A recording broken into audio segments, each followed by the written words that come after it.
Hi, Dave. Thanks for giving me an opportunity to speak. Sure. How can we help?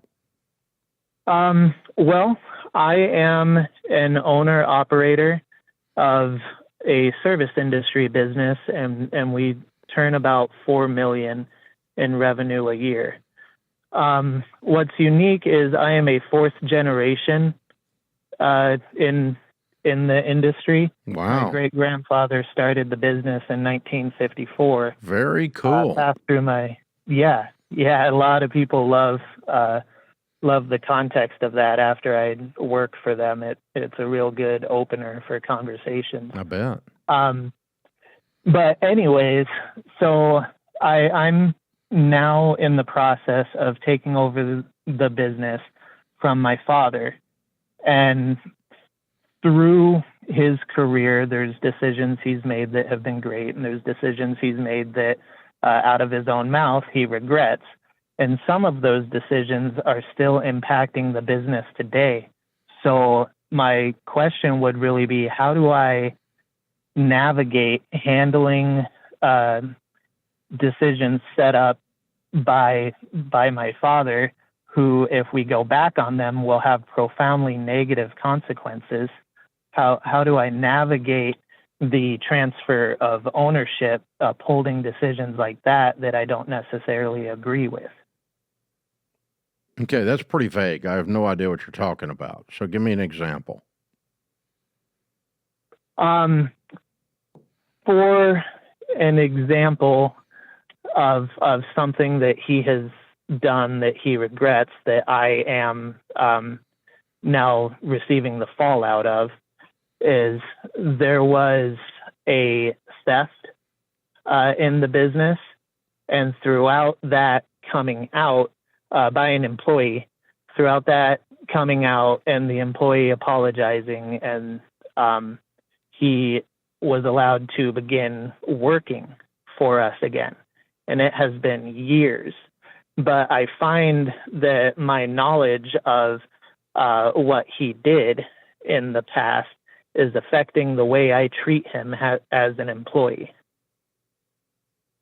So what are the profoundly negative consequences? How many employees do you have? Well, how many employees do you have? 12. Okay. And so how many years ago was the theft? About 5. Okay. And what does the guy do? Then What's he do for you? He is a front counter man, a greeter. What a lot of people would think of him, because they only ever come in for the walk-in service, a lot of people would think of him as the face of the company. Nah. He's always the one at the counter that says hi. He's just a guy that gets them what they want. If somebody else gets them what they want, they don't care. I disagree. You're giving this guy way more power than he actually has. I disagree. So I guess you got two options. One is get over yourself and forgive him. If he's not stealing anymore, and it was 5 years ago, it's in the rearview mirror. I'm not going to hold it against him. I'm going to get it's a spiritual problem with you and your mirror, right? Or fire him. These are your two options, right? Right. And either one of them's okay with me. I don't care. And just go, my dad kept you, and I'm sorry, but I still don't trust you. And so you and I aren't going to be able to work together. I'm so sorry. And here's some severance pay, and you're on your way, dude. And, you can be kind and a little bit more flamboyant about it than that. And, a few more words, but you're under no moral or ethical or legal obligation to keep this guy. He works there at your whim. You own it. And so I'm not going to throw that weight around, but you're not under, and there's not severe negative consequences. I disagree. I mean, there may be one or two people whine a little bit, but it's just go, the truth is, I don't trust you. And I get that what dad did, and I'm not mad at you. And here's a stack of money to say, we're sorry, but I can't work with you. And so, no sheriff in town, and Is that the truth? Am I saying it incorrectly, or am I saying the truth? No, you are saying the truth. Okay. The only thing that you don't know is that he is also family. Oh, well, that's different information. Okay. And so what's his relation? His relation would be my uncle, not by blood, married to my father's sister. Okay. And how long has he worked there total? About 30 years. Good Lord. So how old is this guy? 60-ish. Okay. All right. Can we help him retire?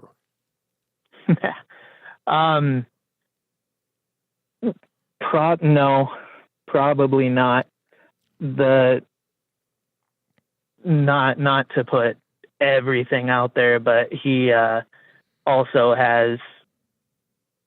is paying lifelong medical bills of just, I mean, to have the medical bills are from an illness. To have lived past the age of 20 is a marvel in itself, but that takes so much, which is probably why it's so easy to excuse and rationalize and forgive the theft that happened. Yeah. Well, as far as you know, the theft was a one-time thing. As far as I know, it was skimming off the top of the till repeatedly in small amounts. And he's not going on now, obviously. Right. He hasn't continued since 5 years ago. Yeah. Since everything came to a head. Well, I mean, Lee, again, there are two options. One is you weigh out everything. 30-year team member, uncle, got 60 years old, got medical issues. And, how can I gracefully help him exit and take care of him so that I don't have to worry about him stealing from me? Or just, it just becomes you in your mirror going, I'm going to have to say the trade-off here is not worth it. And so I've got to get over myself. And, but you're right. There's a lot of variables in this thing. There's a lot of pieces to the thing that are all holding on to this. Yeah. And so you kind of understand why your dad did what he did, right? Definitely, I do. Yeah, the same reasons that you're not going to fire him today. Yeah, yep. And so I'm going to start, if it's me, you're making $4 million a year, I'm going to start figuring out a way that, because here's the thing, there comes a point that money doesn't buy happiness, but what it does buy is options. It gives me options. I'll give you an example, okay? We had a situation where we let a team member go a while back, a long time ago. And it helped us to establish kind of a value here. And I said, let's just be generous in the severance and let's be overly nice with the severance. It was a weird situation. It was awkward. I wasn't comfortable with everything, the way it went down. We weren't like 1,000% right. They were 1,000% wrong. It just needed to go away. And so what I told the guy is I said, look, this is awkward. It's weird. And so I'm going to be like way crazy generous. And sitting with my leadership team, they're like, that was too much money. And I'm like, when I'm 78 years old or 88 years old on my deathbed, I'm not going to regret giving that guy too much money. I am going to regret keeping him in the building. And so in your case, I'm kind of going to apply that. I actually did say that, and we do that occasionally. I go, okay, when in doubt, I'm going to be overly generous. And that way, in my old years, I don't look back and go, man, I cheaped out on that guy. I don't live with any regrets on who got paid what here, ever. I don't have a situation ever in the history of Ramsey that we underpaid someone in one of those situations. I do not have one that I have any regrets about. So, because when in doubt, I up it. You follow me? So here you've got a lot of reasons to be crazy generous. A, the guy hadn't done anything wrong today. B, he's 60 years old. C, he's a brother-in-law. D, he's got medical problems. I mean, there's a lot of reasons to pile cash on this. And so I'm going to start talking to him and go, I want to start talking to you about when you're going to retire, and I think it's sometime over the next 2 years, and then I'm going to help you with a retirement package that takes care of you, Uncle. And you're going to write some checks to get the guy out of your building and get your life back. It's a trade-off. Okay. I see. And or you're going to tolerate it and do this right here and keep putting up with it, and you're just going to be going. But here's the thing: you would not hire this guy in a million years if he wasn't already working there. Yeah, not if I knew that. Yeah. No, I wouldn't. Well, in the whole situation, you just wouldn't enter into it again. Right. Exactly. Yeah. And there's just too many things wrong with the whole discussion. This is not a proper hire, which means it is time for him to go home. And so the good news is that he is approaching retirement age. And so we can have a valid discussion. The customers will understand. The team will understand. He can be treated very gently, and you can be very generous. And if I'm you, I'm just going, I'm writing some checks here to cover Dad's mistake of not dealing with it at the time. Your dad had an out, but he was compassionate and trying to be kind. He was trying to be good to the guy, but in the process, as you said, he set up something he regrets. And so, yeah, he had a way to send him home finally, and it didn't work. He didn't follow through. So that's going to cost you some money. It's a cost of buying into this. You get all the benefit of the wonderful story of being fourth generation, and you get all the downside of being fourth generation. And this is one of them. Sometimes it's hard to live with other people's work. But it's what you're signing up for.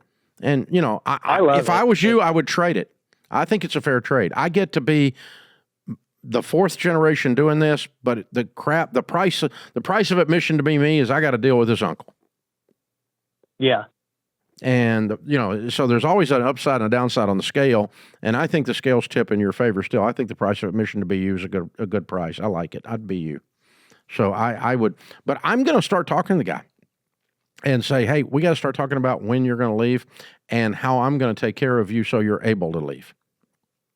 And then you got to figure that out in a way that is generous but reasonable to your company and has an end to it. It doesn't go on forever and ever.